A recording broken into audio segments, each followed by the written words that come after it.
Have you ever heard of an island so remote its weird tales terrified ancient sailors? A place where unique vipers live and endangered turtles come to nest? Well, this isn't some fantasy novel. It's a real place called Astola Island, Pakistan's hidden gem, and today we're going to uncover its secrets. So, let me ask you a quick question.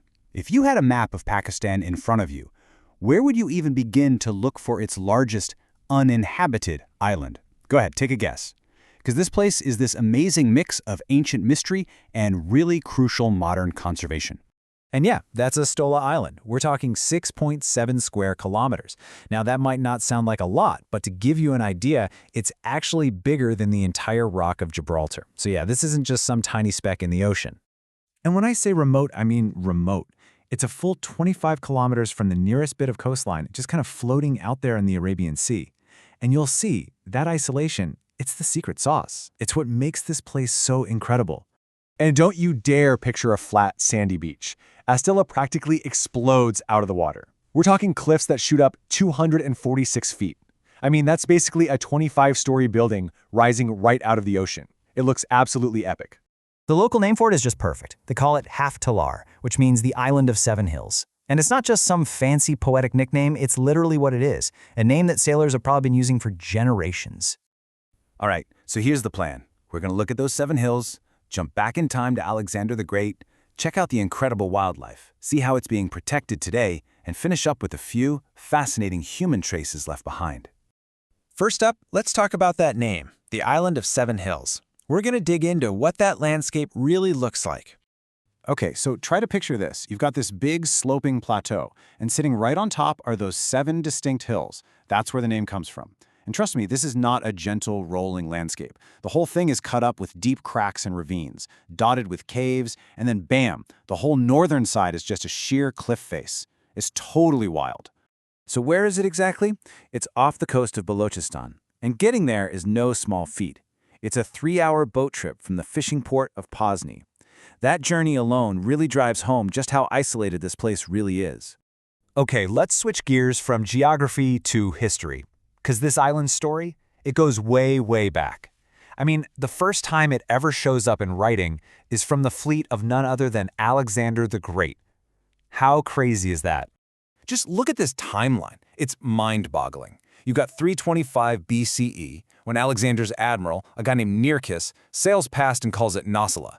And then, basically radio silence for over 2,000 years. It's just this mysterious place on the edge of the map. Fast forward all the way to 2017, and it gets this super important new title, Pakistan's first ever marine protected area. Talk about a jump through history. And for those ancient sailors, it wasn't just another island.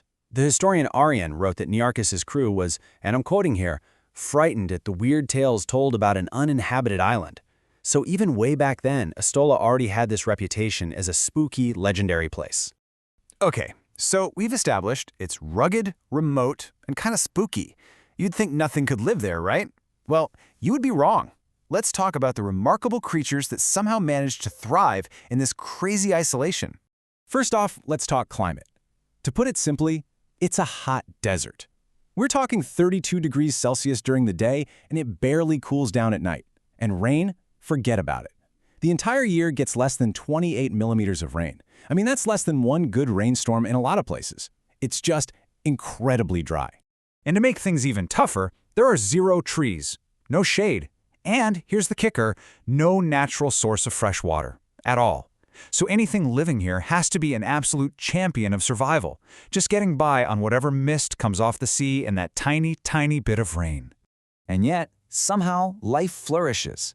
This place is a critical nesting ground for endangered green and hawksbill sea turtles. It is the one and only place on Earth you can find the Astola viper. It's endemic, and the skies are just filled with all kinds of seabirds, gulls, plovers, you name it. And if you think that's impressive, wait till you hear what's going on underwater. It's a whole other world. The waters around the island are packed with coral reefs. We're talking 23 different species of hard coral. There are 9 types of sea snakes, and get this, every once in a while, the super rare Arabian sea humpback whale makes an appearance. Just incredible. But all of this amazing biodiversity, well, it's fragile, and it's under threat. Which brings us to the next chapter in Astola's story, the modern fight to save it. So what's the biggest threat? You might not guess it. It's feral cats. Yep, cats. Fishermen introduced them over the years, and they've just wrecked the native wildlife, especially the nesting birds. The impact has been absolutely devastating. There used to be a huge thriving colony of sooty gulls, and now it's completely gone, wiped out by the cats. Thankfully, people started to notice this destruction, and in June 2017, the government took a huge step. They declared Astola the very first marine protected area in Pakistan.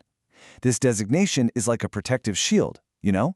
It gives them the legal power to fight back against invasive species and stop things like illegal fishing. Okay, so for our last section, let's talk about people. Even though the island is officially uninhabited, humans have definitely left their footprints here over the years, in some pretty fascinating ways. And this part I just find amazing. For an empty island, it holds a lot of spiritual weight. There's a small mosque that fishermen still visit, dedicated to a saint named Pir Khwaja Khizr. And then, you can walk over to the ruins of an ancient Hindu temple for the goddess Kali. It's like this intersection of different faiths, all on this one tiny island. There's also some more modern, practical stuff. A lighthouse was put up back in '82 to help guide ships safely. And then in '87, they gave it an upgrade to a solar-powered system. Makes sense for a place with that much sun. So that brings us to the big question, right? Astola isn't just an island. It's kind of a miniature version of our whole planet.